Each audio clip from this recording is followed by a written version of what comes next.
ठाण्यात रेहान सिंग 12वीच्या ISC बोर्डात भारतात पहिला. 12वीच्या ISC बोर्डाचा निकाल जाहीर झाला असून त्यात ठाणे येथील सुलोचना देवी सिंघानिया शाळेतील मानविद्या शाखेचा विद्यार्थी रेहान सिंग संपूर्ण भारतातून पहिला आला आहे. त्याला 97.75% गुण मिळाले आहेत. आपल्या यशाबद्दलची प्रतिक्रिया व्यक्त करताना रेहान म्हणाला की माझे आईवडील आणि माझ्या शिक्षकांच्या मार्गदर्शनामुळे हे यश प्राप्त झालं आहे. मला साहित्य, आंतरराष्ट्रीय राजकारण आणि इतिहास वाचायला नेहमीच आवडते. मला कविता आणि इतर गोष्टींवरही लिहायला आवडते. दिल्ली विद्यापीठातून कला शाखेच्या माध्यमातून अर्थशास्त्रातील पुढील शिक्षण घेऊन IAS व्हायचे आहे, असं रेहान यांनी पत्रकारांशी बोलताना सांगितलं. UPSCच्या माध्यमातून भारतीय परराष्ट्र सेवेद्वारे देशाची सेवा करणं हे माझं स्वप्न आणि ध्येय असल्याचं तो म्हणाला.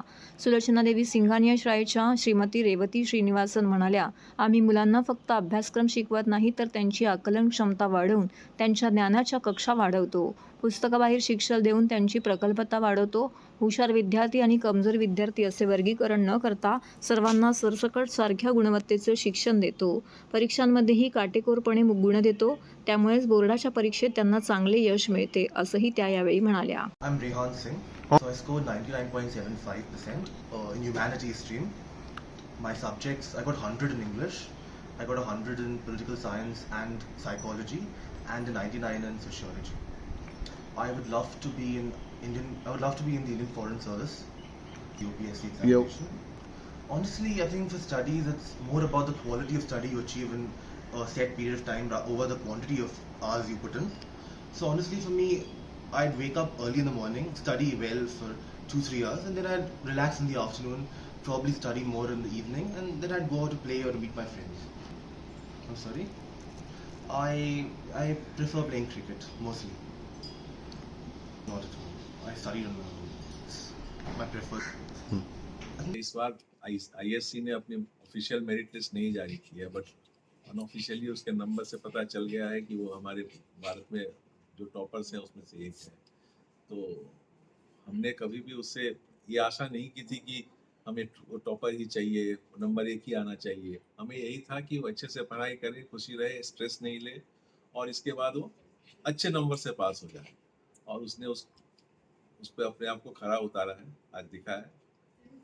जो आया है उसका रिजल्ट उसके हिसाब से वो टॉपर्स में आ गया है, नेशनल टॉपर्स में आ गया है, जो हमें पता चला है और हमें बहुत खुशी है इस बात. असं एक्सपेक्टेशन्स काही नाही ठेवलं होतं. मेहनत तर तो खूपच करतो आणि डे 1 पासून त्याचं म्हणजे कन्सिस्टंटली त्यांनी अभ्यास केला आहे. तर माहीत होतं की तो टॉप करणार, पण आमचं असं काय एक्सपेक्टेशन्स होते.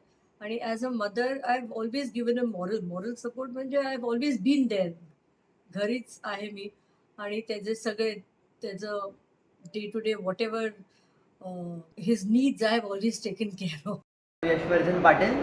मी श्रीमती सुलोचना देवी सिंघानिया स्कूलचा विद्यार्थी आहे आणि मला बोर्ड एक्झाम्समध्ये 99.4% मिळाले आहेत. मला 10वी बोर्ड एक्झाममध्ये 99.4% मिळाले आहेत.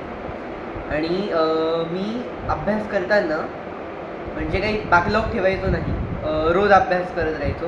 काही डाऊट्स असतील तर तेव्हाच्या तेव्हा टीचर्सकडनं क्लिअर करून घ्यायचो. I'm Kimaya Bawa and I'm from Srimati Sulochana Devi Singhania School. I've scored 99.8% in ICSE board and I plan to do something related to science and my hobbies are art, painting, dance. I also play table tennis and I enjoy it a lot.